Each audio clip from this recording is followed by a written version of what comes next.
right, Aman, tell me a little bit about the progress that you guys made in the program last year and how you want to maybe take another step forward. I feel like a lot of things start with the D-line, and we've made a lot of strides. We lost Cody Good, but that was a big impact. You know, a lot of times Cody was in that backfield making plays for us. Coach King has done a great job solidifying himself as probably one of the best D-line coaches in this league, and I think with our strides that we made towards a better record, I think we made those strides with the defense, honestly. When you lose a guy like Cody, who you said was always, how does that change? Because you can't just put another guy in there. Because teams are going to change the way they block, and then so do you try to be a guy like that, or do you have to hope somebody else or two guys? Like how do you kind of approach that?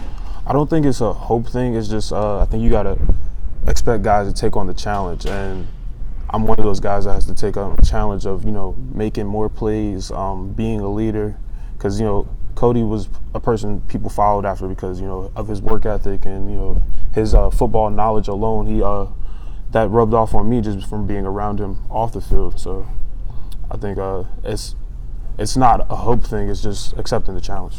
In what ways are you a better player this year than you were last year? I want to say my football IQ has gotten better with each year. I see a lot of things happen before they happen on the field, and I can make a prediction on what's going to happen, and I'm usually I say 60-40, maybe 65-35, something like that, right? And I think that's probably my best improvement. I'm guessing that comes from film study. Mm-hmm.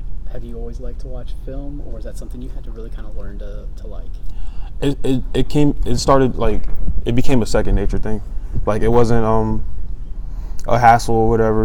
I just in my downtime just like, what did I do? And that's another thing I got from Cody.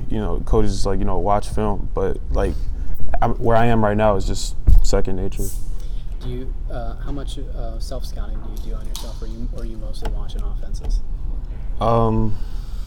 By self-scouting, you mean? Yourself. How much do you watch yourself and watch your plays? And Okay, well, actually on the way up, my father and I were driving together, and we were just talking about plays from last year, what I could have did, how I could have been better. So I think I do a lot of, I treat a lot of my opponents with the same respect, that they could be a great player, and I just need to play my best. So I think it's probably a self-scouting thing. But if I hear, a player's got a star or whatever, he's going to be like a greater or better player than I've seen, I do a good deal of scouting for the other team. all right, good stuff. Thank you.